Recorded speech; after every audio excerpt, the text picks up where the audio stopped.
चलिए, तो इस भजन का अर्थ मैं आपको पढ़ के सुनाता हूँ। आप लोग ध्यान पूर्वक सुनेगा सुनेंगे तो क्या होगा।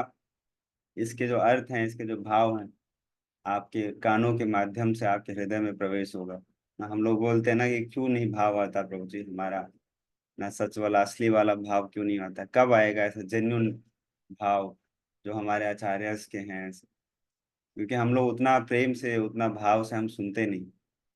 हम बतलाया गया था क्या कि जब कानों के माध्यम से जब सुनेंगे इन भावों को, तब वो विकार उत्पन्न होंगे हमारे हृदय में। क्योंकि कानों के माध्यम से क्या होता है, हृदय में प्रवेश होता है। श्रवण कर्ण रंध्रे न, कानों के माध्यम से जब हृदय में प्रवेश होता है, तब फिर साफ सफाई हमारा शुरू होता है। तो सब कान खुले रखिएगा अपना। मैं पढ़ता हूँ, नरोत्तम दास ठाकुर के शब्द हैं, बोल भी उनके हैं, बस आवाज मेरा है।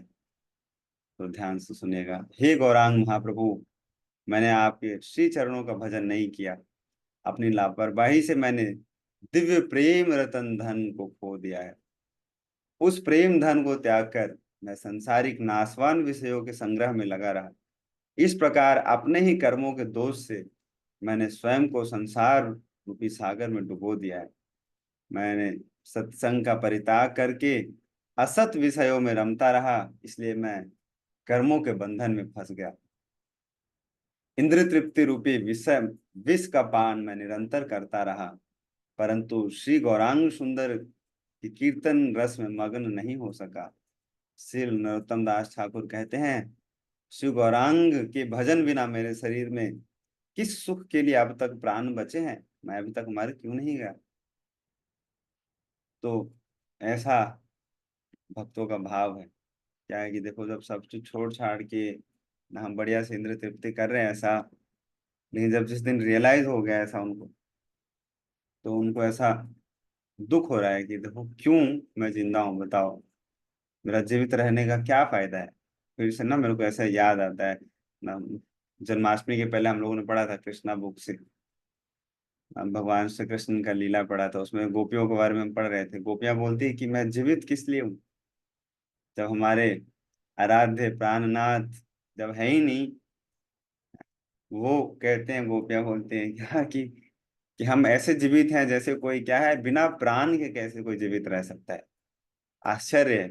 बिना प्राण के जीवित रह सकते हैं आप लोग? हाँ, बिना प्राण के तो प्राण ही नहीं है, तो फिर जीवन कैसे हो। तो हमारे जीवन के प्राण धन है। हम लोगों ने कल भी भजन गाया था क्या, निताई मोरा जीवन धन निताई मोरा जाति। कि जो निताय है, जो गौरांग सुंदर है, वो क्या है, प्राण धन जीवन धन है हमारे। अगर इनको छोड़ दिया तो हम जिंदा किस चीज के लिए हैं? हमारा जिंदा रहने का कोई फिर उद्देश्य नहीं है हमारा, बिना भगवान के। तो ऐसे आचार्यों के भाव है। हमारा नहीं है ऐसा। हम तो खुश रह के ही, भूल के ही हम खुश रहते हैं ज्यादा। याद तो हम कभी कभी कर लेते हैं ऐसा भगवान को। इसलिए हम लोगों को ऐसा भाव नहीं आता है। भक्तों से दूर जाने के बाद, भगवान से दूर जाने के बाद, भगवान का सेवा छूटने के बाद, सेवा छूटते हैं तो हम बोलते हैं कि इतने, हम जैसे बोलते हैं जान बचता है तो जान बचे तो लाखों पाए। वैसे लगता है, इतना सौभाग्य हम लोग महसूस करते हैं जब सेवा छूट जाता है हमारा, या छुटकारा मिल जाता है, छुट्टी मिल जाता है। बोल दिया था कि प्रभु जी, माता जी आज से ना आपका हो गया सेवा, कल से ना अब हो जाएगा, आपको करने का जरूरत नहीं पड़ेगा। ऊपर ऊपर बोलते हैं कि सच में सेवा चला जाएगा, लेकिन अंदर से सोचते हैं कि हे भगवान बचा लिया आपने हमको। बड़ा मुश्किल से दो एक दिन मिलता है संडे का।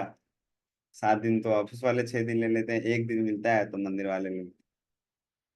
लेकिन अंदर से बड़ा खुश होते हैं, बहुत प्रसन्न होते हैं हम लोग कि चलो जान बचा। पकड़ के रखते हैं दोनों हम। तो ऐसा, क्योंकि अल्टीमेटली हम लोगों को करना यही है। टॉप मोस्ट चीज क्या है, भगवान का, भगवान के भक्तों का सेवा ही। शुद्ध भक्ति का परिभाषा पढ़ा था हम लोगों ने, अन्य अभिलाषिता शून्यम कर्म आदि, कर्म ज्ञान आदि अनावृतम। ज्ञान कर्म सबसे क्या होना चाहिए, अनावृत होना चाहिए शुद्ध भक्ति। हमारा ये सब पढ़ने का मोटिव यही है कि एक दिन क्या करेंगे हम, इन सब के बिना ऐसे unmotivated and uninterrupted devotional service हम प्रैक्टिस कर रहे हैं। इसलिए हम लोग ये सारा कुछ पढ़ रहे हैं, अपना सिद्धांत ज्ञान भगवान के बारे में हम जानने का प्रयास कर रहे हैं। हमारे जीवन का उद्देश्य ये नहीं होना चाहिए कि हमको क्रिएशन समझना है अच्छे से कि 14 मंजिला का मकान कैसे बनाया है भगवान ने, सबसे नीचे क्या है, हम लोग बीच बीच में रह रहे हैं, हमारे से ऊपर क्या है। अरे ये सब इंजीनियरिंग वाले समझेंगे भाई। हमारे जीवन का उद्देश्य ये थोड़े है। जीवन का उद्देश्य तो है हमको क्या है, ये 14 मंजिल मकान से ऊपर जाके एकदम बैल्कनी सीट में, हमारे बैल्कनी वाला एरिया में हमारा सीट रिजर्व करके रखा हुआ है भगवान ने। और इंतजार भी कर रहे हैं भगवान हमारा कि कब आओगे कब आओगे, राही तुम कब आओगे, खो गए हो तुम। तो ये हमारा जीवन का उद्देश्य होना चाहिए। इसलिए मैं इसलिए बता रहा हूँ कि समझ में आए तो भी वाह वाह और नहीं समझ आए तो भी वाह वाह, आनंद लीजिए। तो अभी जैसा क्रिएशन का कोई क्वेश्चन नहीं पूछूंगा प्रभु जी मैं। क्या, अभी क्रिएशन का कोई क्वेश्चन नहीं पूछूंगा। कृष्ण में कोई क्वेश्चन नहीं पूछोगे ना अब आप समझ रहे हो जीवन का सार क्या है नहीं पूछ सकते हैं, समझने के पर्पज से, जानने के पर्पज से। लेकिन ये भी जान के ये जानना है कि हमारे, ये जानना हमारे जीवन का उद्देश्य नहीं है। जान सकते हैं भाई भागवतम में आया है तो पढ़ना ही है हमको, लेकिन हमारा ये उद्देश्य नहीं है। लेकिन उद्देश्य कुछ और है हमारे जीवन का। तो चलिए हम पढ़ते हैं श्रीमद् भागवतम स्कंद 3 अध्याय 26 और श्लोक संख्या 28। जिस अध्याय का नाम क्या है, प्रकृति के मूलभूत सिद्धांत, कि कैसे हम प्रकृति के सिद्धांतों को जान सकते हैं, समझ सकते हैं ऐसा। तो एक दो पॉइंट पूछ ले कल से, हम फिर शुरू करें या सीधा शुरू कर लें, क्या करना है। एक दो पॉइंट पूछ लेते हैं तो रिकैप हो जाएगा। तो हाथ उठा लो अपना अपना, जिनको भी कुछ शेयर करना है। आपसे ही शुरू कर लेते हैं हम। सतपाल प्रभु, सतपाल सिंह राघव ब्रिगेडियर प्रभु का बड़ा क्या नाम। क्या पूछना है प्रभु जी? कल जो पढ़ा है उसमें से 2 4 पॉइंट शेयर कर सकते हो आप। हमने कल पढ़ा था प्रभु जी कैसे प्रधान बनता है, उसके बाद कैसे महत्व तत्व बनता है, और तीनों जो मोड्स ऑफ नेचर हैं वो कैसे उत्पन्न होते हैं। सबसे पहले गुडनेस वाला, फिर रजोगुण, फिर पैशन, और कैसे वो हमको इफेक्ट करते हैं। अच्छा, और कोई, अर्चना माता जी बताइए। हरे कृष्णा प्रभु जी। हाँ। प्रभु जी हमने पढ़ा था कि सबसे पहले प्रधान का क्रिएशन में सबसे पहले प्रधान तत्व आता है। उसके बाद भगवान काल का क्रिएशन करते हैं। और जब भगवान दृष्टिपात करते हैं महत तत्व में, तो जीवात्माएं महत तत्व के अंदर प्रविष्ट होते हैं। चलिए आप भी एक अ, पॉइंट बताइए उर्मिल माता जी। हरे कृष्णा प्रभु जी। इसमें था कि भगवान भीतर से परमात्मा के रूप में और बद्ध जीव के शरीर के बाहर जो है काल रूप में बने रहते हैं। हाँ, और ये जो ये भौतिक प्रकृति ये है। बड़ा महत्वपूर्ण पॉइंट बताया, कल इसके ऊपर बहुत चर्चा किया था हम लोगों ने, हाँ, कि हाँ कैसे जी। भीतर से परमात्मा और बाहर से काल, इसके ऊपर बहुत व्याख्या किया गया था, हाँ? ये कैसे, और एक ही ये पॉइंट जो बताना था, बाकी और कुछ भक्तों को बताना है तो बताएंगे। ठीक है प्रभु नहीं जी, तो हरे। हरे कृष्ण, नहीं तो बाकी सब दर्शक हैं तो फिर हम आगे पढ़ लेंगे आज जो पढ़ना है। तो चलिए हम लोग चलते हैं। श्लोक संख्या 28 हम लोग अभी पढ़ रहे थे, किसके बारे में, हम लोग प्रधान तत्व पढ़ा हम लोगों ने, फिर उसके बाद काल के बारे में पढ़ा। उसके बाद हम लोगों ने ये भी पढ़ा कि काल की मदद से कैसे भगवान क्या करते हैं, दृष्टिपात करते हैं प्रधान तत्वों के ऊपर, तो कैसे महत तत्व बनता है, अनमैनिफेस्टेड से मैनिफेस्टेड फॉर्म में कैसे आता है। फिर धीरे धीरे करके कैसे डेवलपमेंट, 2 3 चीज का पढ़ा था हम लोगों ने, अहंकार का, मन का, शायद मन का ही चल रहा है अभी जहां तक मेरे को ध्यान आ रहा है, जीवात्मा का मन, इंद्रियों। तो मन ही हम लोग पढ़ रहे हैं, अहंकार के बाद हम लोगों ने मन पढ़ना शुरू किया है। तो यहाँ से पढ़ते हैं, पहले हम मंगलाचरण कर लेते हैं फिर यहाँ शुरू करेंगे। ओम अज्ञानतिमिरान्धस्य ज्ञानाञ्जनशलाकया चक्षुरुन्मिलितं येन तस्मै श्रीगुरुवे नमः। श्री चैतन्य मनोभीष्टं स्थापितं येन भूतले स्वयं रूप कदा मह्यं ददाति स्वपदान्तिकं। वन्देऽहं श्रीगुरो श्रीयुतापदकमलं श्रीगुरुन् वैष्णवांश्च श्रीरूपं साग्रजातं सहगण रघुनाथान्वितं तं सजीवं साद्वैतं सावधूतं परिजनसहितं कृष्ण चैतन्यदेवं श्रीराधा कृष्णपादान् सहगण ललिता श्री विशाखान्वितांश्च। हे कृष्ण करुणा सिंधु दीनबंधु जगत्पते गोपेश गोपिका कांत राधा कांत नमस्तुते। तप्त कांचन गौरांगी राधे वृंदावनेश्वरी वृषभानुसुते देवी प्रणमामि हरिप्रिये। वाञ्छाकल्पतरुभ्यश्च कृपा सिन्धुभ्यैव च पतितानां पावनेभ्यो वैष्णवेभ्यो नमो नमः। जय श्री कृष्ण चैतन्य प्रभु नित्यानंद श्री अद्वैत गदाधर शिवासादि गौर भक्तवृंद। हरे कृष्ण कृष्ण कृष्ण हरे हरे, हरे राम राम राम हरे हरे। नमो विष्णुपादाय कृष्ण पृष्ठाय भूतले श्रीमती भक्ति वेदांता स्वामिन्निति नामिने। नमस्ते सरस्वती देवे गौरवाणी प्रचारिणे निर्विशेष शून्यवादी पाश्चात्य देश तारिणे। हरे कृष्णा। तो चलिए बिना देर किए हुए हम लोग शुरू करते हैं। यद्विदुहि अनुरुद्धाख्यम ऋषिकानाम आधि आधीश्वरम शारद इंदिवर श्यामम साराध्यम योगी भीषण।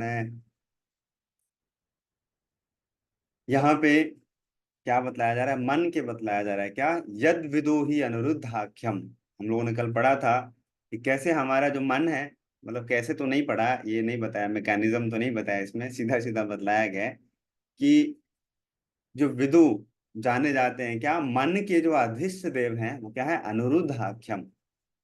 अनिरुद्ध है जो क्या है? मन के अधिष्ठ देव है। किसका? ऋषि का नाम आधीरम। जो ये मन है, मन वाला जो इंद्रियां है, इसके अधिष्ठ देव कौन है? अनिरुद्ध है। तो पढ़ते हैं हम यहाँ से आगे धीरे धीरे। आर्यन गुप्ता को आप पढ़िए, यहाँ से हम लोग शुरू करते हैं। जीवात्मा का मन इंद्रियों के सर्वोपरि अधिष्ठाता श्री अनिरुद्ध के नाम से प्रसिद्ध है। उसका नील श्याम रूप शरीर शरतकालीन कमल के समान है। योगी जन उन्हें सनय सनय प्राप्त करते हैं। तात्पर्य पढ़े प्रभु जी? नहीं, इसमें ये बस इसलिए पढ़ा कि ताकि हम लोग कनेक्ट कर पाएंगे कल से। मन के बारे में यहाँ तक मैंने ऑलरेडी बता ही दिया था आप लोगों को। आज का जो विषय है इसके आगे से हम लोग शुरू करेंगे, बुद्धि के बारे में हम पढ़ेंगे, क्योंकि मन के बारे में काफी डिटेल में कल चर्चा किया है हम लोगों ने ऑलरेडी। तो हम इसके अगला श्लोक से पढ़ते हैं, जो कि 29 नंबर का श्लोक है। तेजसात् तु विकुर्वाणात् बुद्धि तत्त्वम् अभूत्सति द्रव्य स्फुरणं विज्ञानम् इंद्रियाणाम अनुग्रह। पढ़िए आर्य गुप्ता को, यहाँ से पढ़िए। हे सती, मिथ्या अहंकार का रजोगुण में विकार होने से बुद्धि का जन्म होता है। बुद्धि के कार्य हैं दिखाई पड़ने पर पदार्थों की प्रकृति के निर्धारण में सहायता करना और इंद्रियों की सहायता करना। हाँ, कह रहे हैं क्या? ध्यान रखिएगा, ये कौन किनको एड्रेस कर रहे हैं? भगवान कपिल अपनी माता विभूति को एड्रेस कर रहे हैं और उनको बोल रहे हैं क्या? हे सती, मतलब माता बोल रहे हैं उनको। सती वो वाली सती नहीं है, यहाँ पे ऐसे नहीं सोचना चाहिए हम लोगों को क्या कि जो भगवान शिव की जो अर्धांगिनी जो सती थी वो सती नहीं। ये सती बोल के एड्रेस किया जा रहा है किनको? माता देवहूति को बोल के एड्रेस किया जा रहा है। बोल रहे हैं भगवान की हे कपिल, हे सती, रजोगुणी अहंकार में विकार होने से बुद्धि का जन्म होता है।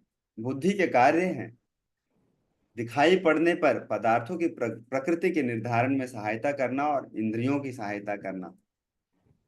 इसका थोड़ा सा तात्पर्य पढ़ते हैं इसका, कि बुद्धि वह विवेक शक्ति है जिससे किसी पदार्थ को जाना जा सके और इंद्रियों को चयन करने में सहायता मिले। इसलिए बुद्धि को इंद्रियों का स्वामी माना जाता है। बुद्धि को पूर्णता तब मिलती है जब वह कृष्ण भक्ति के कार्यकलापों में स्थिर हो जाती है। बुद्धि के समुचित प्रयोग से मनुष्य की चेतना का विस्तार होता है और चेतना का चरम विस्तार कृष्ण भक्ति है ना। बुद्धि शुरू है, यहाँ पे बतलाया गया है कि देखो बुद्धि बनता कैसे है। जब क्या होता है, अहंकार, जब गुण में उसका क्या होता है, उसके गुण से उसका मिश्रण होता है, गुण से जब उसका आ, मेल मिलाप होता है, और उसमें भी गुण में भी किसके बारे में बोला गया है, रजोगुणी अहंकार में जब उसका मिश्रण होता है तब बुद्धि का जन्म होता है। और ये बुद्धि किसके बारे में बोला जा रहा है, ये भौतिक बुद्धि है। मतलब जब ये सबसे हम क्या पढ़ रहे हैं, भौतिक सृष्टि का निर्माण हम पढ़ रहे हैं। जो प्रधान तत्व के आगे का पढ़ रहे हैं निर्माण, जो महत तत्व के बाद जो बनता है, ये भौतिक सृष्टि का निर्माण हम पढ़ रहे हैं। जिसमें जितने सारे जो 25 तत्वों के बारे में हम पढ़ते हैं, 24 के बारे में यहाँ पे हम पढ़ेंगे आज। तो उसमें से जो ये बुद्धि है, हालांकि बुद्धि को क्या बताया था, आप लोगों ने देखा होगा, गीता हम पढ़ते हैं ना, तो गीता में एक फोटो आता है कि एक, या बतलाया जाता है ऐसे कि एक रथ है, रथ में कुछ घोड़े लगे हैं 5, उसमें एक रस्सी है, लगाम है, उसके पीछे एक सारथी बैठा है, उसके पीछे एक व्यक्ति बैठा है। और बतलाते हैं ऐसे एक दूसरे को एनालॉजी देके के समझा के कि जो घोड़े हैं वो क्या है, इंद्रियां हैं। जो रस्सी है वो क्या है, मन है। जो ड्राइवर है वो क्या है, बुद्धि है। और जो जो पीछे व्यक्ति बैठा है वो क्या है, वो जीवात्मा होता है। जो आगे 5 जो घोड़े लगे हैं, जो इंद्रियां हैं 5, खास करके जो वहां पे बतलाया जाता है, वो किसको इंगित किया जाता है, कर्म इंद्रियों को। नॉर्मली नॉर्मल बोलते हैं इंद्रियां, तो हम कर्म इंद्रियों के बारे में हम बात करते हैं। पूछा जाता है कि 5 सेंसेस के बारे में बताओ। हम स्कूल में हम पढ़ते थे, first class, second class, third class से ही सिखाया जाता है, आँख, नाक, कान। तो ये सब क्या है, ये सब कर्म इंद्रियां हैं। पैर, ये सब काम करने वाले, कार्य करने वाले हैं। 5 और भी इंद्रियां होती है जिसको बोलते हैं क्या, ज्ञान इंद्रियां, जिससे हम नॉलेज परसीव करते हैं। हालांकि बोला गया है क्या कि इंद्रियों का स्वामी कौन है, बुद्धि है। मतलब नीचे वाले स्तर पे। वैसे तो इंद्रियों के स्वामी पीछे सब माता जी बोल रही है कि भगवान श्री कृष्ण है। हाँ भाई अल्टीमेट तो वही है, ऋषि के न ऋषिकेश, ऋषि के न सेवनम भक्ति रुच्यते। मतलब सारी इंद्रियों के स्वामी तो भगवान ऋषिकेश हैं। लेकिन यहाँ पे जो कंट्रोलर है क्या है, जो देखा 5 घोड़े, उसको कंट्रोल करने वाला क्या है, रस्सी। लेकिन उस रस्सी को भी कंट्रोल करने वाला होता है कौन, जो व्यक्ति ड्राइवर बैठा होता है, उसके हाथ में है लगाम। और लगाम के हाथ में है कौन, 5 घोड़े। तो यहाँ पे नीचे स्तर की हम बात करते हैं ना, तो वहां पे कंट्रोलर कौन है, वहां पे स्वामी कौन है, बुद्धि है। और उसका कर्तव्य है, मतलब देखो, बुद्धि का कर्तव्य है क्या, मन को नियंत्रित करके रखना। और मन का, लगाम का कर्तव्य है कि अगर दाएं खींचना है तो दाएं लेके जाना है, बाएं खींचना है तो बाएं लेके जाना है, दोनों तरफ खींचना है। तो स्पीड कंट्रोल, जिसने घोड़ा चलाया होगा ना, उसको पता होगा कि कैसे चलाते हैं। ऐसे चलता है घोड़ा। और अगर स्पीड नहीं भाग रहा है तो एक अलग डंडा रखते हैं, उसको नहीं भगवत गीता में बताते हैं, एक अलग डंडे में छोटा सा रस्सी बांध के रखते हैं, नीचे लगाते हैं हल्का सा, तो फिर घोड़ा तेज हो जाता है। तो ये टांगा टमटम चलाने का स्कीम है ऐसा।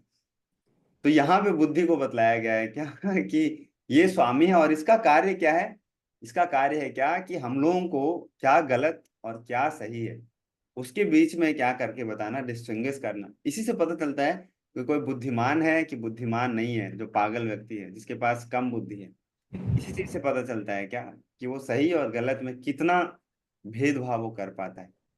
इसी से हम पता लगा पाते हैं कि बुद्धि होते हुए भी बुद्धिमान है कि नहीं। नहीं तो बुद्धि तो सबको दिया है, पागल है तो इसका मतलब थोड़ी है कि पागल के पास, मंद व्यक्ति का हम लोग बोलते हैं कि मंद बुद्धि है, लेकिन बुद्धि तो उसके पास भी उतना ही है जितना आपके पास है।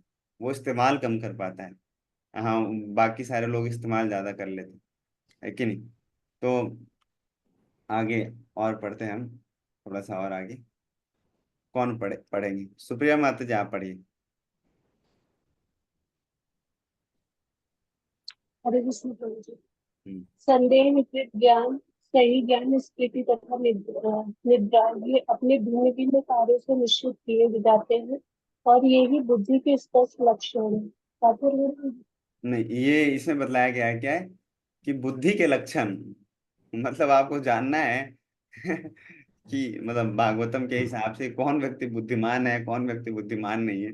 तो ये श्लोक बड़ा सुंदर है, इससे हम जान सकते हैं। संशयः अथ विपर्यासः निश्चय स्मृति एव च स्वाप इति उच्यते बुद्धे लक्षणम वृत्ति पृथकः। ये बतलाया गया है क्या कि संदेह, विपरीत ज्ञान, सही ज्ञान, स्मृति तथा निद्रा ये अपने भिन्न भिन्न कार्यों से निश्चित किए जाते हैं। मतलब बुद्धि बुद्धि का इस्तेमाल इन चीजों में किया जाता है। ये जो इतना ऊपर में लिखा गया है ना, यही सिम्टम है। इसी से पता चला सकते हैं कि हमारे पास बुद्धि है कि बुद्धि नहीं।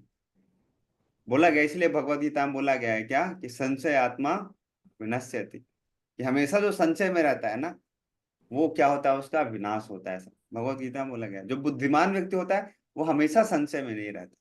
विपरीत ज्ञान, सही ज्ञान, स्मृति तथा निद्रा ये अपने भिन्न भिन्न कार्यों से निश्चित किए जाते हैं और यही बुद्धि के स्पष्ट लक्षण है। तो इसमें तात्पर्य, इसका भी छोटा सा है, पढ़ लेते हैं, बड़ा अच्छा सा है। कौन पढ़ेंगे? सुप्रिया माता जी पढ़ो इसको पूरा, तात्पर्य एक पैराग्राफ पढ़ेगा। बुद्धि के प्रमुख कार्यों में से संदेह एक है। किसी बात के आंख मूंद कर स्वीकार करना बुद्धि का परिचायक नहीं है। अतः संशय शब्द अत्यंत महत्वपूर्ण है। बुद्धि का अनुशीलन करने के लिए मनुष्य को प्रारंभ से संदेह युक्त रहना चाहिए, किंतु जब उचित साधन से सूचना प्राप्त हो रही हो तो संदेह करना अनुकूल नहीं होता। भगवद गीता में भगवान कहते हैं कि अधिकारी के शब्दों में संदेह करना विनाश का कारण है। हाँ हाँ, कहते हैं क्या कि भगवत गीता में भगवान कहते हैं कि अधिकारी के शब्दों में संदेह करना विनाश का कारण बनता है। इसलिए ना हम लोगों ने गीता में पढ़ा है, भागवत में पढ़ा है, शुरू से अभी तक पढ़ा है कि संदेह करना चाहिए हम लोग को। ऐसे आंख मूंद के हम विश्वास नहीं कर सकते। हाँ, हमको अंधा भक्त नहीं बनना है ऐसा। लेकिन शुरू शुरू में संदेह क्या, जैसे ये बताया जाता है कि जब गुरु का चयन करना है तो शुरू शुरू में आप संदेह कर सकते हो आप कि भाई कि ये ऑथेंटिक गुरु है कि नहीं, ये भाई हमको सही मार्ग पे लेके जाएगा कि नहीं, हमसे खाली गुरु दक्षिणा तो नहीं ठगेंगे ये। बस सब कुछ संदेह कर सकते हो शुरू शुरू, सही बता रहे हैं कि नहीं शास्त्रों से बताते हैं कि नहीं, कि उन्होंने अपना पुराण बनाया हुआ है। लेकिन एक बार जब विश्वास हो जाए ऐसा, तो उसके बाद हमेशा संदेह नहीं करना चाहिए। भाई पूरे जीवन संदेह ही करते रहोगे तो पालन कब करोगे फिर आप फिर आगे कैसे बढ़ोगे भक्ति में? पूरे जीवन आप संदेह ही करते रहे हो, करते रहोगे अगर। तो इसलिए बोला जाता है क्या कि गुरु का चयन करने में शुरू शुरू में हमको समय लगाना चाहिए, जांचना चाहिए, पड़ताल करना चाहिए, उनसे सुनना चाहिए। लेकिन एक बार जब कर लिया विश्वास, गुरु को मान लिया है ऐसा, तो उसके बाद संदेह करने का कोई सवाल ही नहीं उठता है। कोई सवाल। हम लोग पढ़ रहे थे अभी कुछ दिन पहले ना भक्ति रसामृत सिंधु में, कि जो हम भक्ति कर रहे हैं अभी, वैदिक साधना भक्ति जो हम कर रहे हैं ऐसा, उसमें यही है क्या कि अभी हम लोगों का प्रेम नहीं है भगवान से इतना, अभी हमारा भाव नहीं है, जैसे हम अभी शुरू में चर्चा कर रहे थे। लेकिन क्योंकि गुरु का आदेश है, शास्त्रों का आदेश है, मत है, तो इसलिए जब बोला गया है वो करना ही करना है, ना करने का कोई सवाल ही नहीं है। शुरू शुरू में अधिकारी, अब मतलब ऐसे मान लिया है कि देखो ना, हमारे अथॉरिटी हैं ऐसे, श्रील प्रभुपाद क्या है, प्रिय मेरे शिक्षा गुरु हैं, हमारे इस्कॉन में संस्थापक आचार्य हैं। तो उनके जो आदेश हैं, उनकी जो आज्ञाएं हैं, आप उनके ऊपर संदेह नहीं कर सकते। आप संदेह करोगे तो क्या होगा? संशय आत्मा विनश्यति। शुरू शुरू में कर सकता है, इसलिए जब शुरू शुरू आता है तो ज्यादा प्रभुपाद जी के बारे में नहीं बताते हैं। पहले उनको ज्ञान देते हैं, उनको शास्त्रों के बारे में बतलाते हैं। फिर जब शास्त्र के ऊपर उसको विश्वास बढ़ जाता है, तो फिर प्रभुपाद के बारे में जब पढ़ते हैं, देखते हैं, सुनते हैं, तो उनको भी लगता है अच्छा इन्होंने भी तो यही बताया जो शास्त्रों में बतलाया गया। तब उनके ऊपर भी उनको लगता है ऐसा कि नहीं, ये तो ना सच में जेन्युइन गुरु हैं। फिर हम उनको मानते हैं, फिर हम उनके ऊपर कभी संदेह नहीं करते ऐसा। तो यही विधि है। जो अधिकारी है, बड़ा अच्छा शब्द इसमें लिखा है कि अधिकारी के शब्दों पर संदेह करते हैं तो क्या होता है? विनाश का कारण बन जाता है। बहुत महत्वपूर्ण है। तो अब हम लोगों ने मन पढ़ लिया, अहंकार पढ़ लिया, हम लोगों ने मन पढ़ लिया, हम लोगों ने बुद्धि पढ़ लिया, जो कि क्या है, ये सारे सटल एलिमेंट्स हैं।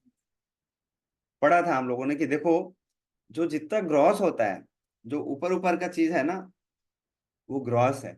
जैसे ऊपर हमको क्या दिखता है, ये क्या है, गाना गाते हैं ना, गोरे गोरे इस मुखड़े पे काला काला चश्मा, ये सब गोरा गोरा मुखड़ा और काला काला चश्मा सब ग्रॉस एलिमेंट है।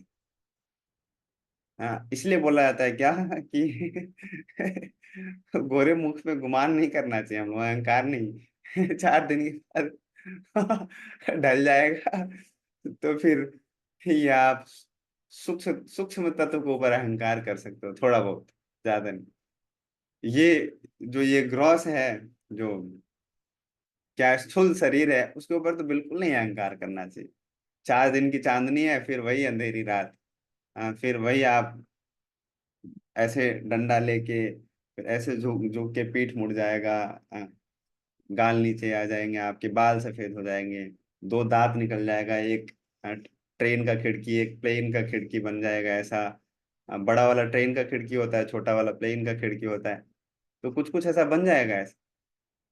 लेकिन जो स्थूल है उसको चेंज होने में बहुत समय लगता है, ग्रॉस एलिमेंट को चेंज होने में टाइम नहीं लगता ज्यादा।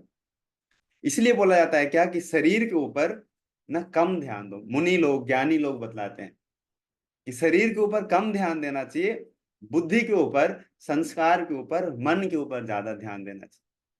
लेकिन भगवान के जो भक्त होते हैं वो क्या बोलते हैं कि शरीर के ऊपर भी ध्यान देना नहीं चाहिए ज्यादा, और जो ग्रॉस एलिमेंट्स है उनके ऊपर भी ज्यादा ध्यान नहीं देना चाहिए। भगवान का भक्ति करना चाहिए, भगवान का सेवा करना चाहिए। लेकिन कम से कम मुनि जन जो होते हैं वो उनसे श्रेष्ठ हैं संसारिक लोगों से।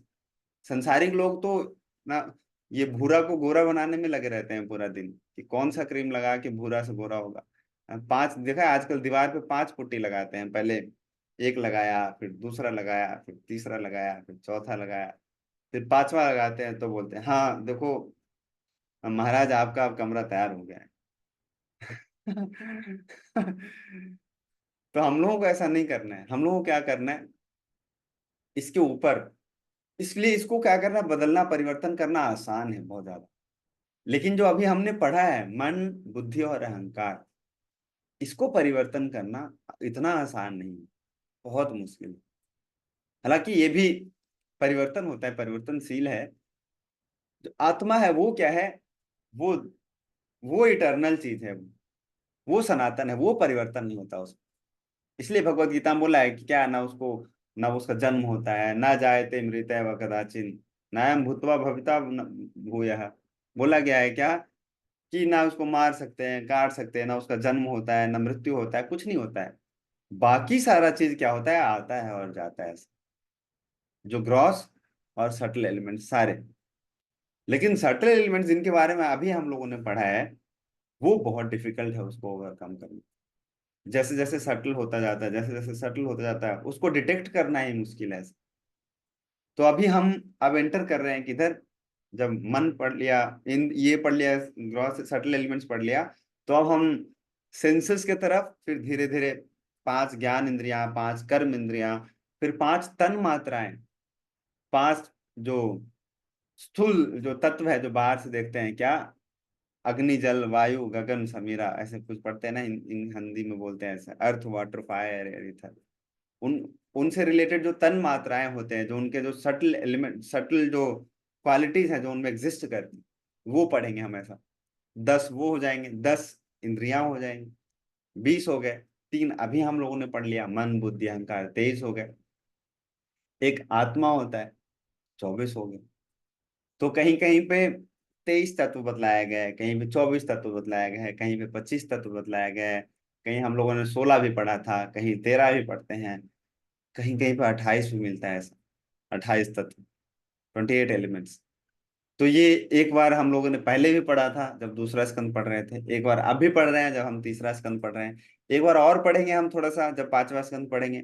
लेकिन जो इसका कंक्लूजन पढ़ेंगे, अगर आप लोग बने रहे टिके रहे 2-3 साल और, तो जब हम 11वां स्कंद पढ़ेंगे ऐसा, तो उद्धव जी और भगवान श्री कृष्ण के बीच में ऐसा डिस्कशन है, कुछ अध्याय 20-22 में आता है ऐसा, कि उसमें डिटेल में सृष्टि के बारे में वर्णन है। उसमें उद्धव जी सवाल ही, अध्याय का शुरुआत ही ऐसा होता है, बोलते हैं कि भगवान आप बताओ, अभी तक जो हमने पढ़ा है, यहाँ तक सुना है, कोई बहुत सारे ऋषि मुनियों से सुना है, बहुत सारे ज्ञानियों से सुना है, कुछ तो बोलते हैं 13 तत्व होता है, कुछ तो बोलते हैं 16 होता है, कुछ तो बोलते हैं कि 24 होता है, कुछ बोलते हैं 25 होता है, और आपने एक और बतलाया कि 28 भी होता है, भगवान ने बतलाया एक बार। तो भगवान उसको उत्तर देते हैं, उद्धव जी को ऐसे समझाते हैं ऐसा कि देखो, इसमें से कोई भी गलत नहीं है। जो बोल रहा है कि 13 तत्व है वो भी सही है, जो बोल रहा है 16 तत्व है वो भी सही है, जो बोल रहा है 17 तत्व है वो भी सही है, जो बोल रहा है 24 है वो भी सही है, जो बोल रहा है 25 है वो भी सही है, जो बोल रहा है 28 है वो भी सही है। तो जैसे आपका सर अभी चक्कर हो गया होगा, वैसे ही उद्धव जी का भी सर चक्कर हो गया। उन्होंने बोला ऐसे कैसे, मतलब सब सही कैसे हो सकता है? 2 + 2 4 भी सही है, 2 + 2 5 भी सही है, 2 + 2 6 भी सही है। ऐसे एक बार हुआ ना, मेरे को याद आ गया, एक प्रभुपाद के पास टाइम याद आ गया ऐसे। तो प्रभुपाद ने बोला हाँ ऐसा होता है, देखो 1 + 1 2 भी होता है, 1 + 1 1 भी होता है, 1 - 1 1 भी हो जाता है, 1 - 1 0 भी हो जाता है, सब हो जाता है। तो सबने पूछा कि प्रभुपाद ऐसे कैसे, हम तो PhD हैं, हम मैथ्स में हमने ऑनर्स किया है, मैथ में हम लोगों ने ये किया है, ऐसा तो आज तक मैथ्स किसी ने पढ़ाया नहीं, आप कैसे बतला रहे हो? तो प्रभुपाद ने समझाया, देखो जो हमारा जो कृष्णा कॉन्शियसनेस है, उसमें क्या है कि 1 + 1 भी 1 हो जाता है, 1 + 1 2 भी हो जाता है, 1 + 1 तो 2 सबने पढ़ा है। 1 + 1 1 कैसे हो जाता है? जब राधा रानी और भगवान श्री कृष्ण दोनों एक मिल के जब आते हैं इस संसार में, तो श्री चैतन्य महाप्रभु के रूप में आते हैं। 1 + 1 1 चैतन्य महाप्रभु। राधा और कृष्ण मिल गए तो क्या, इसलिए एक ब्रज में एक भजन है बड़ा सुंदर सा, राधा कृष्ण मिले जब दो, कृष्ण लोह गौर अवतारी, कीर्तन धर्म प्रचारी, राधे श्याम श्याम श्याम। सुना होगा कि जब राधा और कृष्ण मिलते हैं तो क्या होता है, गौर रूप अवतारी। जब दोनों मिलके 1 + 1 1 हो गया, 1 - 1 भी कई बार 1 हो जाता है। 1 - 1 तो 1 तो हमेशा सही है। देखो भगवान में से हम लोग निकल जाते हैं। भगवान ने बोला है ना कि जीव भूत सनातन, क्या बोला है कि ये जितने भी जीवात्मा है वो क्या है, माम वंश जीव लोके जीव भूत सनातन, कि मेरे अंश है सारे जीवात्मा, मेरे में से निकलते हैं। 1 - 1 हो गया। और भगवान में से क्या, मतलब इंसान में से भी इंसान निकल जाता है, तो ऐसा थोड़ी हो जाता है कि वो आधा हो गया। हाँ। इंसान पूरा ही रहता है। 1 - 1 एक इंसान में से दूसरा इंसान निकल गया, लेकिन फिर भी 1 बचता है। तो ये एनालॉजी एग्जाम्पल से ऐसे समझ सकते हैं कि देखो 3 4 चीज भी सही हो सकता है साइमल्टेनियसली। तो भगवान ने अब 11वें अध्याय में हम बहुत डिटेल में पढ़ेंगे ऐसे इसको। भगवान ने बोला देखो सब सही है, सब सही है, लेकिन सबका क्या है, अपना अपना जो स्तर है उसके हिसाब से सब सही है, अपने अपने कॉन्टेक्स्ट के हिसाब से। लेकिन अभी हम यहाँ पे जो पढ़ रहे हैं ऐसा 24 25 एलिमेंट्स के बारे में पढ़ेंगे, देखेंगे कितना एलिमेंट्स का इसमें वर्णन है। 24 के बारे में शायद वर्णन है यहाँ पे। तो 24 तो करा दिया गिनती हमने आपको, मन बुद्धि अहंकार मिलाकर आत्मा, मिलाकर क्या हो जाता है, 24 एलिमेंट हो जाता है। तो यहाँ से हम इंद्रियों के बारे में पढ़ते हैं ऐसा। इंटरेस्टिंग है वैसे ये, मतलब उतना ही बोरिंग नहीं है, थोड़ा थोड़ा मजा आता है ऐसा पढ़ के। आप लोग अच्छा लग रहा है, समझ आ रहा है सबको पढ़ के? समझ आ रहा है ना? ऐसा तो नहीं लग रहा है कि हम रॉकेट साइंस पढ़ रहे हैं। हम्म। रूपाली माता जी समझ आ रहा है आपको? आ रहा है? हाँ जी। चलो। प्रभु जी, बुद्धि अगर स्वामी है, हाँ, तो हम तो बोलते हैं मन कर रहा है ये करने का। वेरी इसीलिए तो रेयरली हम बोलते हैं कि बुद्धि कर रही है। इसलिए तो हमारा सिस्टम खराब हो गया ना। तो कौन डिसाइड करता है कि प्रभु जी, बुद्धि मन को गाइड करता है, इज इट राइट? अच्छा अभी बुद्धि माइंड को बंद करो, गाइड करता ये है। क्वेश्चन आंसर लास्ट में करेंगे, अभी मैं बताता हूँ। बीच बीच बीच में, अभी लास्ट में। ये सिस्टम हमारा खराब हो गया प्रभु, इसलिए हम बोलते हैं कि मन कर रहा है, ये कर रहा है, अब वो कर रहा है। इसलिए तो बोला गया है, भगवान ने बोला है अहंकार विमूढ़ आत्मा करता हम इति मनते। जो विमूढ़ आत्मा होता है वो सोचता है क्या, वो तो सोचता है कि मैं कर रहा हूँ। उसको लगता है कई बार क्या कि मेरा मन कर रहा है, हालांकि वो करता ही है, हम लोगों का मन ही करता है। बुद्धि करता तो हम लोग इस स्थिति में नहीं होते, हमारा स्थिति और भी अच्छा होता। मन को ही हम लोगों ने क्या किया हुआ है, स्वामी बना दिया है। स्वामी बनाना चाहिए किसको, बुद्धि को, लेकिन हमने बनाया है किसको, मन को बना दिया है। अगर बुद्धि को बनाते ना, तो ड्राइवर को पता है उसको पता है पीछे जो सारथी, पता है उसको कहाँ लेके जाना है, लेकिन मन को बना दिया है। और मन को भी क्यों बनाया है? क्योंकि मन के आगे 5 बलवान घोड़े लगे हैं, इंद्रियां। जीव लप लप करता है, आंख टप टप करता है, फिर कान भी फड़फड़ करता है, उसको भी बढ़िया सुनना है, जीवा को बढ़िया खाना है, आंखों को बढ़िया सुंदर सुंदर नजारा देखना है, ये सबको बढ़िया बढ़िया चीज करना है। तो ये बहुत बलवान हो गया है, तो इतना जोर लगाता है कि फिर रस्सी जो पीछे लगाम लगा है हमारा मन, वो भी करता नहीं है। अगर रूट में जाके देखोगे तो ये करता है, जीव कर रहा है आपका खाने का, इंद्रियां। और इंद्रियां ज्यादा का बलशाली हो गया अभी, तो वो क्या किया है, मन को उसने आदेश दिया। अब मन क्या करेगा बेचारा, मन तो फिर करता है। इसलिए हम बोलते हैं जो मन करे वो करना चाहिए, हम मन के राजा हैं। हाँ, सुना है ना आप लोगों ने? मैंने एक सिनेमा देखा था बहुत पहले, स्कूल में जब थे, तो बोलते हैं उसमें कि हम तो मन के राजा हैं, जो मन करता है हम वो करते हैं। तो बाद में जब स्पॉन में आया, तो एक एक ऐसे ही प्रभु जी से भेंट हो गया, बोले कि अच्छा मन के राजा हो तुम तो मन के राजा होते, तो राजा होते का इसका मतलब क्या होता है कि जो राजा कहता है वो प्रजा को करना पड़ता है कि नहीं? अगर हम मन के राजा हैं तो हम जो कहेंगे मन को वो करना चाहिए ना। मन जो कह रहा है वो अगर हम कर रहे हैं तो अब तो मन राजा हो गया ना, आप उसके दास हो गए, सर्वेंट हो गए। तो उल्टा है, हम मन के राजा नहीं है, हम मन के दास हैं।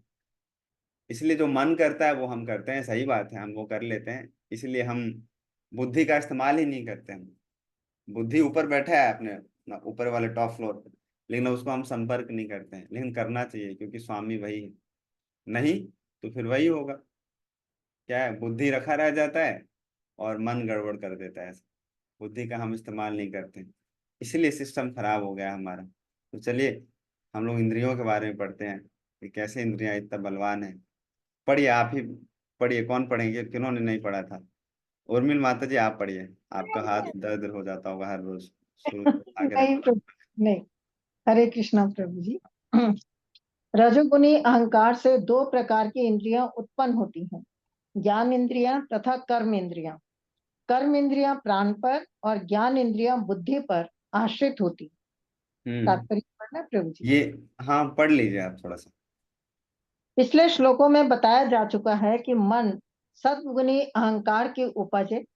मन का कार्य इच्छा के अनुसार संकल्प तथा विकल्प करना है, किंतु यहाँ पर बुद्धि को रजोगुणी अहंकार की उपज बताया गया है। मन तथा बुद्धि का यही अंतर है। मन सतोगुणी अहंकार से उत्पन्न है, जबकि बुद्धि रजोगुणी अहंकार से। किसी वस्तु को स्वीकार करने तथा किसी वस्तु का परित्याग करने की इच्छा मन का महत्वपूर्ण गुण है। सत्व गुण से उत्पन्न होने के कारण यदि मन श्री अनिरुद्ध पर स्थिर होता है, जो मन के स्वामी है, तो इसे कृष्ण भक्ति की ओर मोड़ा जा सकता है। श्री नरोत्तम दास ठाकुर कहते हैं कि हम इच्छाओं से सदैव भरे रहते हैं, इच्छाओं को रोका नहीं जा सकता, किंतु यदि हम अपनी इच्छाओं को पूर्ण पुरुषोत्तम भगवान को प्रसन्न करने की ओर लगा सकें तो समझिए कि जीवन सफल हो गया। जो ही इच्छा को प्रकृति पर प्रभुत्व जमाने की ओर लगा दिया जाता है, त्यों ही वह पदार्थों द्वारा दूषित हो जाती है। अतः इच्छा को शुद्ध करना पड़ता है। प्रारंभ में शुद्धिकरण का यह कार्य गुरु की आज्ञा से करना होता है, क्योंकि गुरु को पता है कि शिष्य की इच्छाओं को किस प्रकार कृष्ण भक्ति में परिवर्तित किया जा सकता है। जहां तक बुद्धि की बात है तो यह स्पष्ट रूप से बताया गया है कि वह रजोगुण से उत्पन्न है। अभ्यास से मनुष्य सत्व गुण के स्तर तक आता है और श्री भगवान की शरण में जाने या उन पर मन स्थिर करने से मनुष्य महात्मा बनता है। श्रीमद् भगवद गीता में स्पष्ट कहा गया है, स महात्मा सुदुर्लभ। ऐसा महात्मा अत्यंत दुर्लभ है। हरे कृष्ण। कैसा महात्मा दुर्लभ है? कैसा महात्मा? जो क्या है, सतोगुण को प्राप्त होता है और भगवान की शरण में जाने या उन पर मन स्थिर करने से क्या होता है, मनुष्य महात्मा बन जाता है। टाइटल लगाने से कोई महात्मा नहीं बनता है। महात्मा ये, महात्मा वो महात्मा जी हैं। महात्मा जी की फिर एक बार महात्मा लिख दिया तो उनके बच्चे भी फिर महात्मा हो जाएंगे। फिर कोई ज्यादा अगर एडवांसमेंट हो गया तो वो परमात्मा भी बन जाएगा। तो ऐसे नहीं बनता है। महात्मा का, परमात्मा का, दुरात्मा का, सबका परमिशन दिया हुआ है मतलब डेफिनेशन दिया हुआ है इसमें, कौन किस में सूट करता है। देखो नरोत्तम दास ठाकुर कब थे जानते हो? नरोत्तम दास ठाकुर महाप्रभु के समय के बाद आए थे।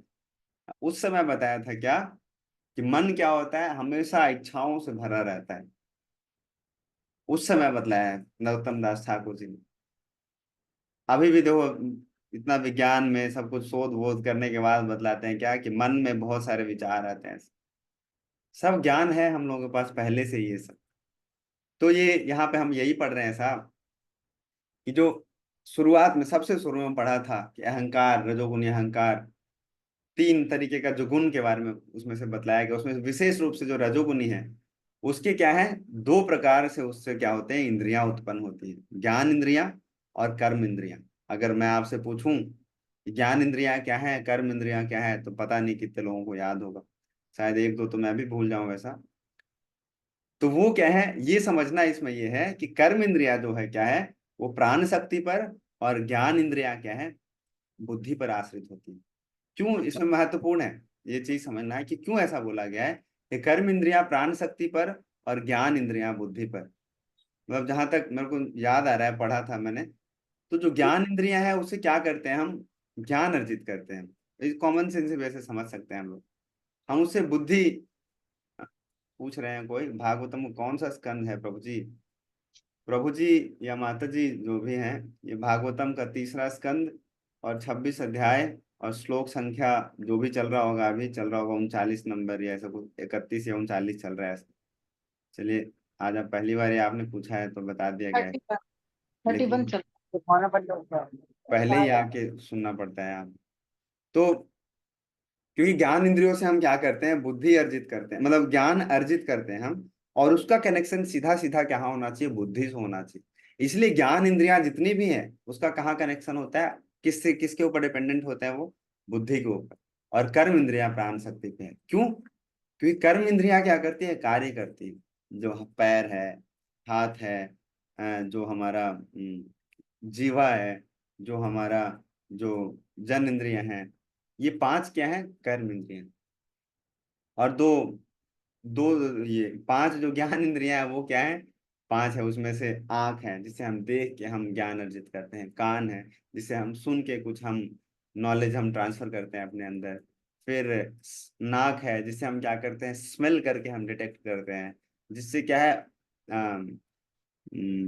जीवा है। और मुंह दो अलग अलग बतलाया गया है। जीवा से हम टेस्ट करते हैं, मुंह से हम बोलते हैं। तो मुंह आता है उसमें कर्म इंद्रिया में जिससे बोलते हैं। जीवा जिसे हम टेस्ट करते हैं उसे हम ज्ञान अर्जित करते हैं। तो ये सब किस में आता है, ज्ञान इंद्रिया में आता है। इसे हम ज्ञान हम अंदर प्राप्त करते हैं और उससे हम क्या करते हैं, कर्म करते हैं ऐसा। तो ये इसमें बतलाया गया है क्या है कि रजोगुनी से, रजोगुण अहंकार से ये दो प्रकार की इंद्रियां ऐसे उत्पन्न होती हैं। तो इसके श्लोक के तात्पर्य में यही डिटेल में बतलाया गया है ऐसा, जो पढ़ा आप लोगों ने, थोड़ा सा आधा पढ़ा है इसका तात्पर्य।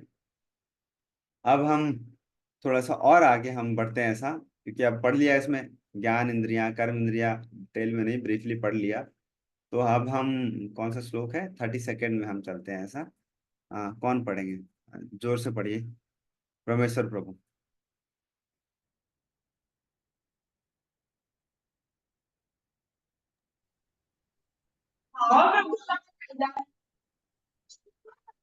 परमेश्वर प्रभु को पढ़ना है। जब तामसी अहंकार भगवान की वीर्य शक्ति से प्रेरित होता है तो सूक्ष्म शब्द तत्व प्रकट होता है और शब्द से आकाश तथा उससे श्रवण इंद्रियां उत्पन्न होती हैं।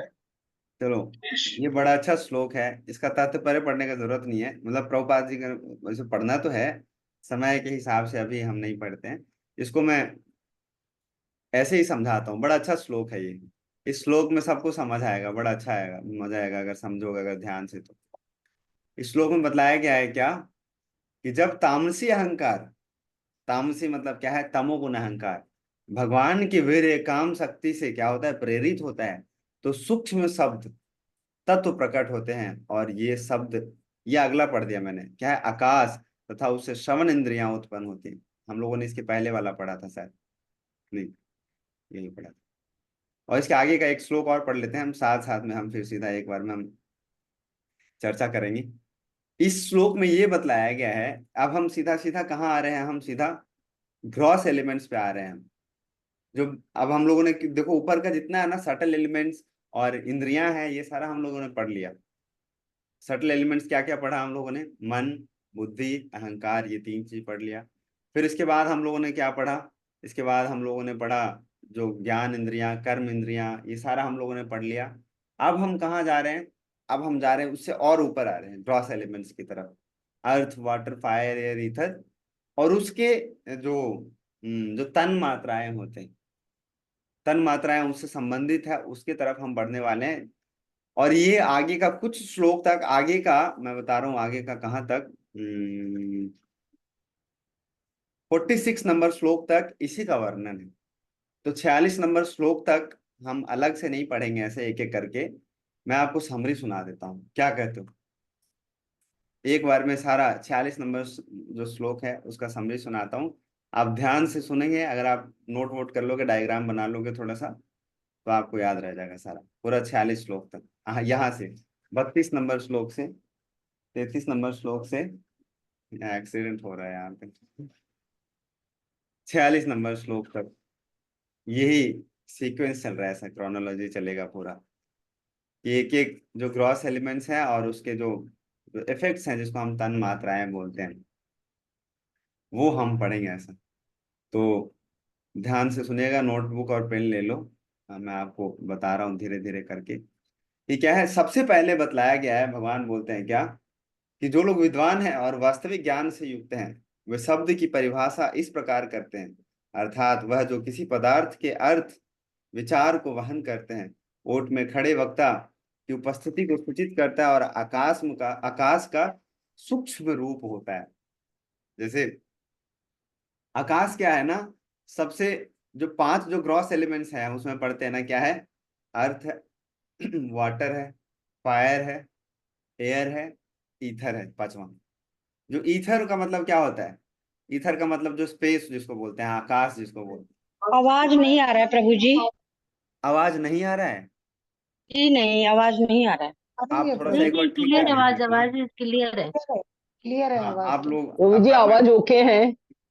अच्छा, हाँ ठीक है, सब आवाज मेरा अच्छा है, मेरे को भी पता चल जाता है अभी। तो आप लोग अब बोल नहीं पाओगे, मैंने आप लोगों को बंद कर दिया है बोलती। सुनिए अभी ध्यानपूर्वक, नहीं आएगा आवाज तो फिर एक बार अंदर बाहर करिएगा, जूम छोड़ दीजिए फिर जूम में आइए तो आवाज आएगा आप, ठीक है। तो इसमें बतलाया गया है क्या, कि जो सबसे ऊपर का जो फॉर्म है, जो सबसे ऊपर का जो एलिमेंट है वो क्या होता है, वो उसको बोलते हैं ईथर, जिसको बोलते हैं स्पेस, जिसको बोलते हैं आकाश। और उस आकाश में क्या है, आकाश दिखता नहीं है हमको, वायु दिखता है, मतलब वायु नहीं, स्पेस दिखता है हम लोगों को। आकाश में हमको बादल दिखता है, बादल नहीं है वो एलिमेंट। बादल तो वो क्या है, वो पानी है, पानी जमा हो जाता है, हम लोगों ने साइंस में पढ़ा है, पानी जमा हो जाता है तो वो बादल का रूप ले लेता है। वो 5 एलिमेंट में नहीं है, वो तो उसमें पानी आ गया, पानी तो और आगे हम लोग धीरे धीरे करके पढ़ेंगे। स्पेस है जिसमें क्या, जिसको क्या बोला जाता है, ईथर बोलते हैं। जिसमें क्या होता है, इसमें श्लोक में बतलाया गया है कि जो लोग विद्वान होते हैं, युक्त होते हैं, जिनको पता है, वो क्या होता है, वो इस बात से समझते हैं कि जो हम बोलते हैं ना, अब हम दोनों साथ साथ पढ़ेंगे। जो जो 5 जो ये स्थूल चीज है, जो स्थूल तत्व है, और उससे जो संबंधित जो तन मात्राएं हैं वो पढ़ेंगे। तन मात्राएं क्या क्या है मैं बता देता हूँ। एक तो जो आकाश में क्या होता है, आकाश में ध्वनि होता है, और आकाश के नीचे जैसे ही आते हैं हम, तो क्या होता है, एयर होता है, वायु। वायु में क्या होता है, वायु में टच वाला सेंस होता है ना, पंखा को हम ऐसे करते हैं तो हमको पता चलता है हवा से, हम उसको महसूस कर पाते हैं। हम आकाश को महसूस नहीं कर सकते, हम स्पेस को, लेकिन हम वायु को महसूस कर सकते हैं हाथ से। क्यों? कि उसमें वो टच वाला फॉर्म है, टच वाला फॉर्म नहीं, टच है उसमें, हम हाथ से अनुभव कर सकते हैं। फिर उसके बाद आते हैं हम, तो क्या है, जल है, वाटर है। उसमें क्या है, उसमें ध्वनि भी है, उसमें टच भी है, उसमें क्या है, उसमें एक उसका एक जल नहीं, जल उसके बाद आता है। जल में तो जल का तो वो भी होता है, उसमें टेस्ट भी होता है। उसके बाद अग्नि आता है। अग्नि का फॉर्म भी होता है। देखा है आग जलाते हैं तो दिखता है ऐसे कि ऐसे आग लग रहा है, ऐसा एकदम नीचे से आग लगा, और केरोसिन ऑयल डालते हैं, ऐसा यज्ञ में देखा होगा। जैसे ही पंडित जी हवन में डालते हैं कुंड में घी, तो आग ऊपर निकल के आता है, हमको दिखता है। और दिखता वो चीज है जिसका रूप होता है। इसलिए हम लोग बोलते हैं क्या, कि हमारे भगवान हमको दिख सकते हैं। क्यों? क्योंकि भगवान का रूप होता है। मायावादी बोलते हैं नहीं, भगवान का रूप नहीं होता। तो भगवान को नहीं देख पाते, इसलिए वो कहाँ रहना चाहते हैं? वो ब्रह्म ज्योति में ही रहना चाहते हैं। ज्योति है वो, उसमें क्या है? उसमें रूप नहीं है। ब्रह्म ज्योति का कोई रूप नहीं है, उसको निराकार बोलते हैं। और उसके नीचे आते हैं तो क्या है? उसके नीचे जल है। जल में क्या है? जल में ध्वनि भी है, उसमें टच भी होता है, स्पर्श भी है, उसमें उसका फॉर्म भी है, उसका रूप भी है, और उसमें उसका क्या है? टेस्ट भी है, उसमें स्वाद भी है। पानी पीते हैं तो हमको स्वाद मिलता है। उससे याद आया कि हमारे यहाँ शरबत रखा हुआ है, हम पी लेते हैं। पढ़ने के देखो क्या क्या फायदे हैं। और उससे नीचे आते हैं हम तो क्या आता है? पृथ्वी, अर्थ। उसमें क्या है? उसमें टेस्ट भी है, उसमें सब ऊपर जितना पड़ा वो सब कुछ है, लेकिन उसमें क्या है? एक स्मेल भी है। इसलिए अगर आप लोगों ने सुना होगा, ध्यान दिया होगा, तो जब हिरण्याक्ष ने, जब उसको क्या हुआ, जब उसके मन में उसका बड़ा उद्यम मचा, तो उसने पृथ्वी को ही डुबो दिया, जमीन के नीचे एकदम अंडरग्राउंड वाटर में। इसलिए भगवान को कैसा रूप लेके आना पड़ा? शुकर रूप लेके आना पड़ा। केशव धृता शुकर रूपा। केशव ने कैसा रूप धारण किया? शुकर रूप धारण किया। क्यों? क्योंकि जो शुकर जो प्राणी है वो बड़ा विशेष प्राणी है। वो सुगंध से, हालांकि वो ट्रांसेंडेंटल शुकर थे वो भगवान। शुकर के पास क्या होता है? जो सेंस, जो स्मेल वाला जो ये जो ऑर्गन है ना, बड़ा पावरफुल होता है। वो स्मेल कर सकता है। इसलिए भगवान ने क्या है? अर्थ का क्या है? अपना एक स्मेल है। इसलिए भगवान को जब सूखा रूप धारण किया ऐसा, तो उनको पता चल गया। बोल दो कि हम खा रहे हैं। हम दही भल्ला भेजा एक भक्त ने, तो उनका फोन आ रहा है कैसा लगा। तो हम क्लास के बाद खाएंगे, लेकिन पहले बोल देते हैं कि बहुत अच्छा लगा। तो सूकर रूप, सूकर रूप में क्या है? भगवान ने क्या किया? स्मेल किया, और स्मेल करके पता लग गया उनको कि देखो पृथ्वी कहाँ पे। तो यहीं से इतना मैं आपको ब्रीफली मैंने आपको बता दिया 46 श्लोक तक क्या क्या आने वाला है। लेकिन एक बार मैं आपको और बताता हूँ, ऐसे डिटेल में भी थोड़ा सा बताता हूँ।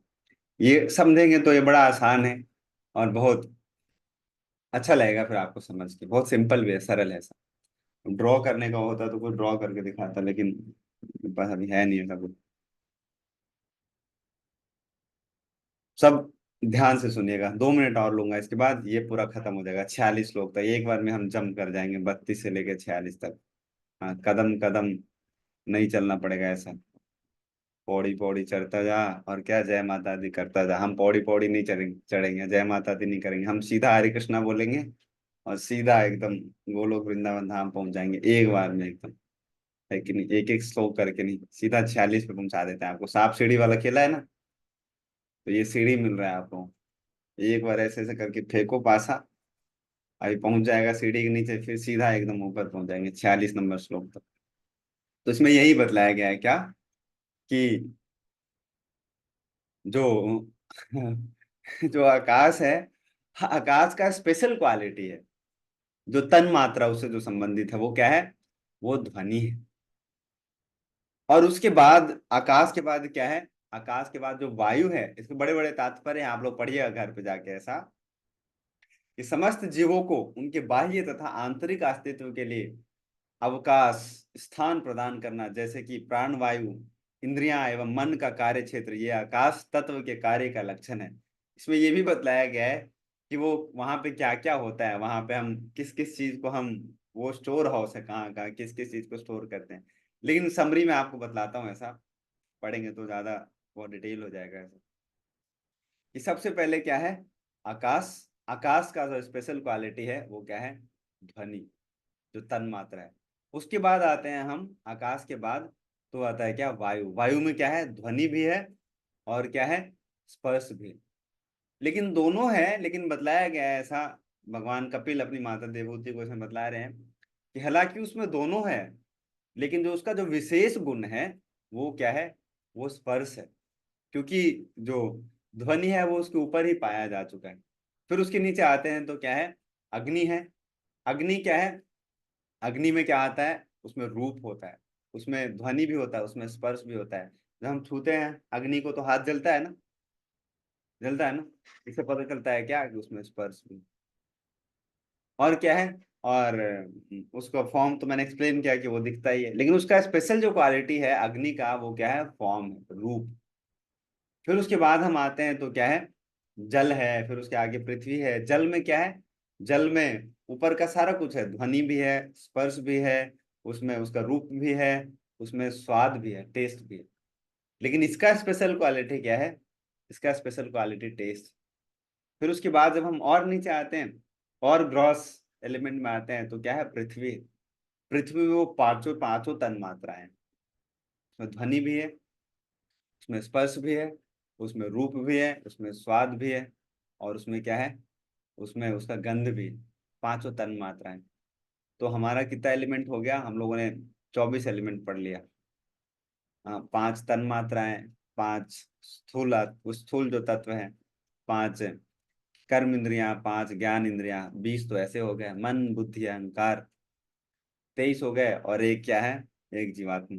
24 एलिमेंट हम लोगों ने पढ़ लिया। बोलिए हरि बोल।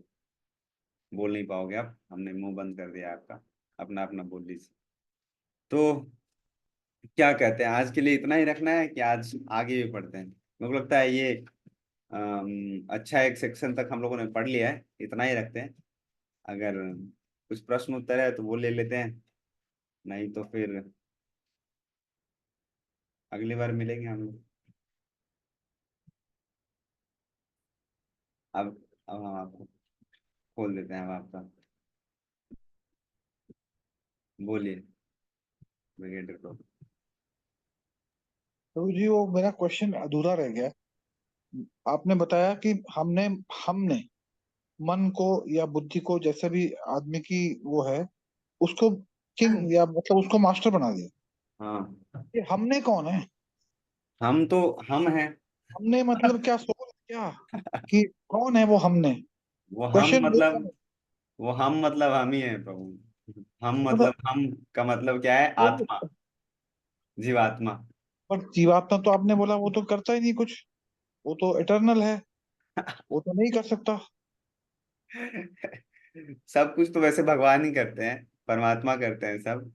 लेकिन हमारा भी कुछ सहयोग होता है। जैसे पिछली बार कल क्लास में पढ़ा था कि एक कोई कार्य संपन्न होने के ना क्या होता है, होता है। 6, हाँ, 6 कारण होते हैं। उसमें से 6 कारण में से एक कारण वो हम है, जो जीवात्मा होता है।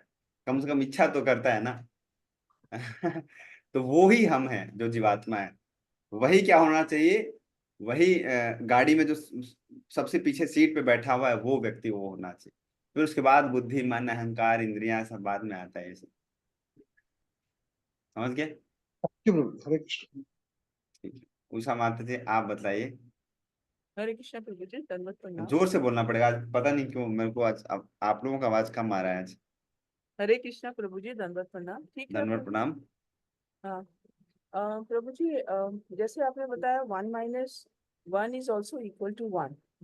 जैसे हम जीवात्मा हैं, पार्ट एंड पार्सल भगवान के हैं, हाँ, राइट। लेकिन अगर हम भगवान का असली स्वरूप पहचानते हैं कि हम उनके इटर्नल सर्वेंट हैं, तभी हम 1 - 1 इज इक्वल टू 1 होगा।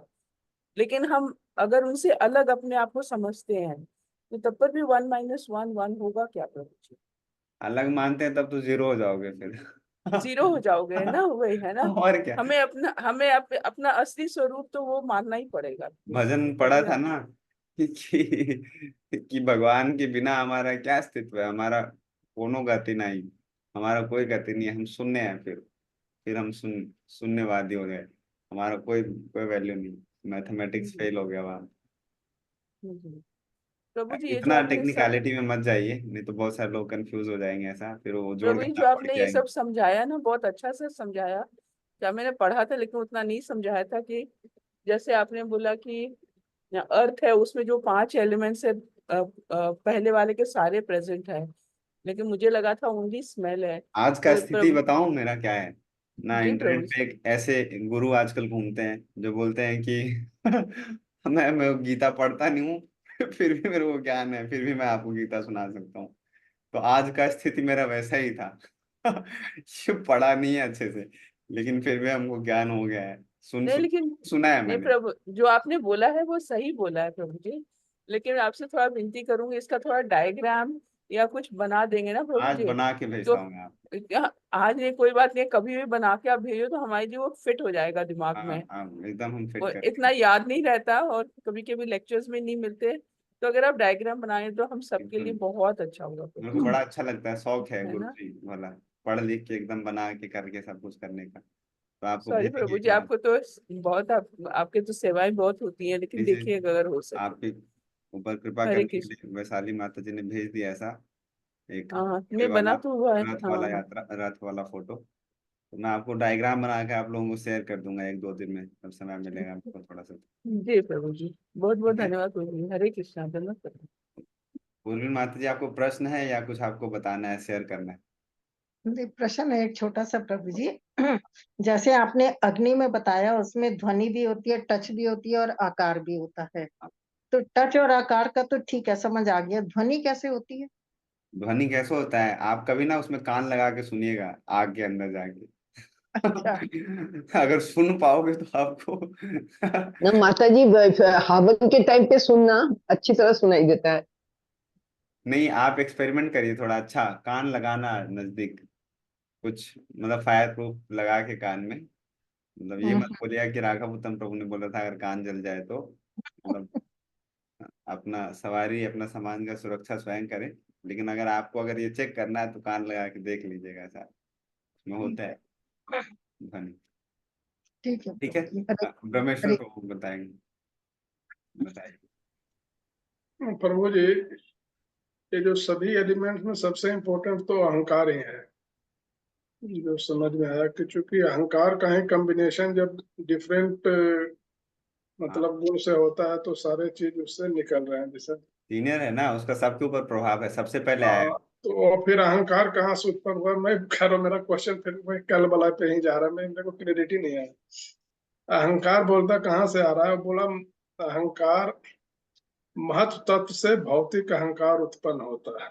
हाँ, जैसे हम पढ़ा सुना देखें कर। कि अब भगवान ने नहीं बोल दिया, इससे ज्यादा मैं क्या एक्सप्लेन करूं, भगवान नहीं, ने तो फिर बताया। वही तो मैं थोड़ा सा भगवान कपिल ने अपनी माता को बतलाया था। नहीं, ठीक, बट महत्व तत्व कहाँ से आ रहा है, क्या है? महत्व तत्व को भी भगवान कपिल ने अपनी माता को बतलाया था, वही रिपीट करके बोल देता हूँ मैं आपको एक बार फिर से, जी जी। आपका संतुष्टि के लिए कि जब प्रधान तत्व के बाद क्या हुआ, काल, काल आता है, वो भी क्या है, भगवान का रूप ही है एक तरीके से। हाँ, काल तो बोलते 24 एलिमेंट्स को कंबाइंड कर रहा हाँ, है काल। उसमें उससे जब फिर भगवान जो दृष्टिपात करते हैं ना, वो काल के माध्यम से करते हैं भगवान, किसके ऊपर, प्रधान तत्व के ऊपर, जो अनमैनिफेस्टेड फॉर्म में था, वो अब क्या हुआ, मैनिफेस्ट हो गया, गर्भपात हो गया, उसको कहते हैं क्या, प्रधान तत्व। इतना ही समझ आया मेरे प्रधान को, इससे तत्व ने ज्यादा फिर आप लगता है रिवर्स बोल दिया। अब महत तत्व, हाँ, भाव समझ लीजिए। जी जी। कई बार शब्द हेर फेर हो जाते हैं, आप लोग कोई जर्नलिस्ट नहीं कि नहीं। हमको घुमा के पकड़ लोगे ऐसा। ठीक है प्रभु जी, हरे आप लोग कृष्ण। ठीक है। हाँ, पवन प्रभु। हरे कृष्ण प्रभु, दंडवत प्रणाम। धन्यवाद, प्रणाम। ये जो ऑर्डर बताया आपने ग्रॉस एलिमेंट्स का, फायर और वाटर और अर्थ, ये मुझे थोड़ा क्लियर नहीं हुआ कि ये ऑर्डर ऐसे सेट क्यों है कि वाटर पहले कैसे क्यों है, नहीं? नहीं पता, आपने बता तो दिया कैसे ये, पहले स्पेस है, चलो स्पेस में फिर एयर है, लेकिन ये फायर थर्ड एलिमेंट कैसे हो गया, मतलब कैसे देखो डिसाइड हुआ ये ऑर्डर?